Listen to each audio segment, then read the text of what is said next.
ସରସ୍ୱତୀ ଶିଶୁ ମନ୍ଦିର ଆନନ୍ଦପୁରର 34ତମ ବାର୍ଷିକ ଉତ୍ସବ ମହା ସମାରୋହରେ ପାଳିତ ହୋଇଯାଇଛି। ପରିଚାଳନା ସମିତିର ସଭାପତି ମାନନୀୟା ଉଷାରାଣୀ ଜେନାଙ୍କ ସଭାପତିତ୍ୱରେ ସଭା କାର୍ଯ୍ୟ ଆରମ୍ଭ କରାଯାଇଥିଲା।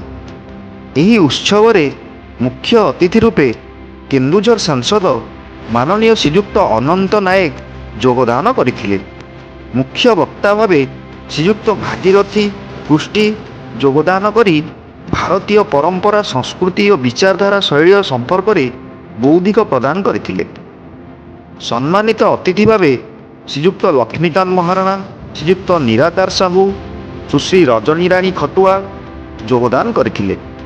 ସମ୍ପାଦକ ଶ୍ରୀଯୁକ୍ତ ଗୋବିନ୍ଦ ଚନ୍ଦ୍ର ତ୍ରିପାଠୀ ଅତିଥି ଅଧିକାରୀମାନଙ୍କ ପରିଚୟ ପ୍ରଦାନ କରିବା ସହିତ ସ୍ୱାଗତ ସମ୍ଭାଷଣ ପ୍ରଦାନ କରିଥିଲେ। ପ୍ରଧାନ ଆଚାର୍ଯ୍ୟା ଶ୍ରୀମତୀ ତୃପ୍ତିରାଣୀ ବେହେରା ବାର୍ଷିକ ବିବରଣୀ ପାଠ କରିଥିଲେ।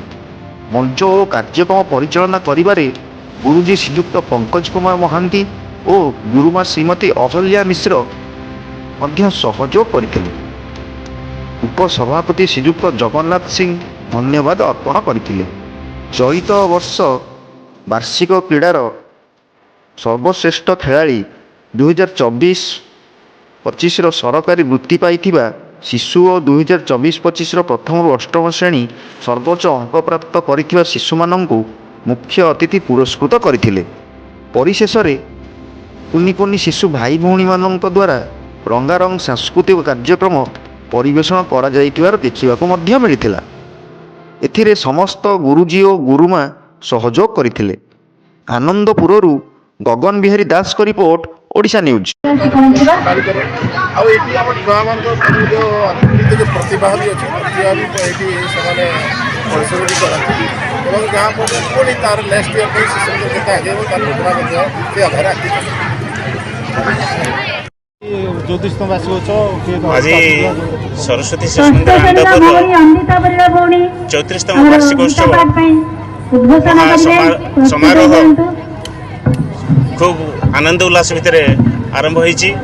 ଏଥିରେ ଆମର ମୁଖ୍ୟ ଅତିଥି ଅନନ୍ତ ଭାଇ ସାଂସଦ କେନ୍ଦୁଝରର ଉପସ୍ଥିତ ରହି ଆମକୁ ବହୁତ ଉତ୍ସାହ ଉଦ୍ଦୀପନା ଦେଇଛନ୍ତି।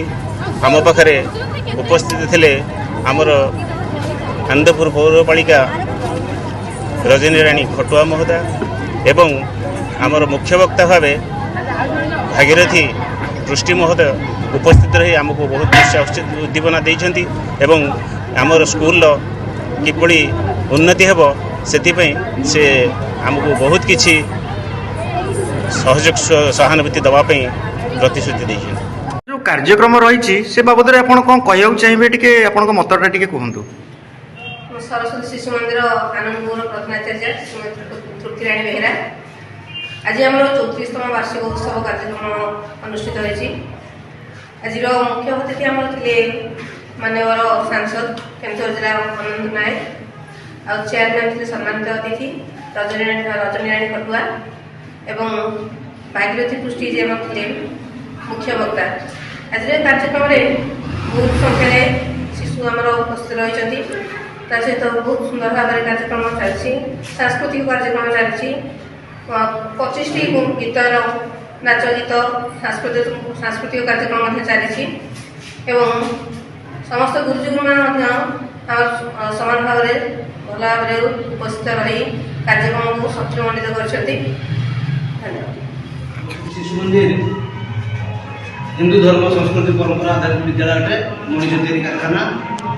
ଏ ଯେଉଁ ପ୍ରତିବର୍ଷ ବାର୍ଷିକ ଉତ୍ସବରେ ଆମେ ଯେଉଁ ବିଭିନ୍ନ କ୍ଷେତ୍ରରେ କୃତିତ୍ୱ ଅର୍ଜନ କରୁଥିବା ଛାତ୍ରଛାତ୍ରୀମାନଙ୍କୁ ମୁଖ୍ୟ ଅତିଥିଙ୍କ ଦ୍ୱାରା ଆଜି ପୁରସ୍କାର ପ୍ରଦାନ କରାଯାଇଥିଲା। ସେହି କ୍ରମରେ ଚଳିତ ଶିକ୍ଷାବର୍ଷର ବାର୍ଷିକ କ୍ରୀଡ଼ାର ଆମର ଶ୍ରେଷ୍ଠ ଖେଳାଳି 2023-24 ଏବଂ 24-25 ଶିକ୍ଷାବର୍ଷର ତୃତୀୟ ଏବଂ ପଞ୍ଚମ ଶ୍ରେଣୀ ସରକାରୀ ବୃତ୍ତି ପାଇଥିବା ଛାତ୍ରଛାତ୍ରୀ ତଥା 2024-25 ଶିକ୍ଷାବର୍ଷର ପ୍ରଥମରୁ ଅଷ୍ଟମ ଶ୍ରେଣୀରେ ପ୍ରଥମ ସ୍ଥାନ ଅଧିକାର କରିଥିବା ସର୍ବୋଚ୍ଚ ପ୍ରାପ୍ତାଙ୍କ ରଖି ଛାତ୍ରଛାତ୍ରୀମାନଙ୍କୁ ସାଂସଦଙ୍କ ଦ୍ୱାରା ପୁରସ୍କାର ପ୍ରଦାନ କରାଯାଇଥିଲା, ଯାହାକି ଶିଶୁମାନଙ୍କ ମନରେ ଉତ୍ସାହ ଉଦ୍ଦୀପନା ଭରି ଦେଇଥାଏ।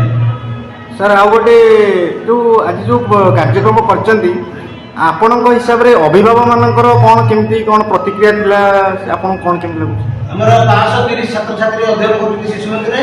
ପାଖାପାଖି 800ରୁ ଉର୍ଦ୍ଧ୍ୱ ଅଭିଭାବକ ଏଠି ଏକତ୍ରିତ ହୋଇଥିଲେ। ଆଉ କାର୍ଯ୍ୟକ୍ରମ ଯେଉଁ ସଭା କାର୍ଯ୍ୟ ଆମର 2 ଘଣ୍ଟା ଚାଲିବା ପରେ ମଧ୍ୟ ଅଭିଭାବକମାନେ ଅତି ସନ୍ତୋଷର ସହିତ ଉପସ୍ଥିତ ଥିଲେ ଏବଂ ସେମାନଙ୍କର ଯେଉଁ ଶିଶୁମାନଙ୍କ ଦ୍ୱାରା ଯେଉଁ ରଙ୍ଗାରଙ୍ଗ ସାଂସ୍କୃତିକ କାର୍ଯ୍ୟକ୍ରମ ପରିବେଷଣ କରାଯାଉଥିଲା ତାକୁ ଉପଭୋଗ କରିଥିଲେ ଏବଂ ସଭା କାର୍ଯ୍ୟରେ ମଧ୍ୟ ପୂର୍ଣ୍ଣ ମାତ୍ରାରେ ସହଯୋଗ କରିଥିଲେ। ଧନ୍ୟବାଦ।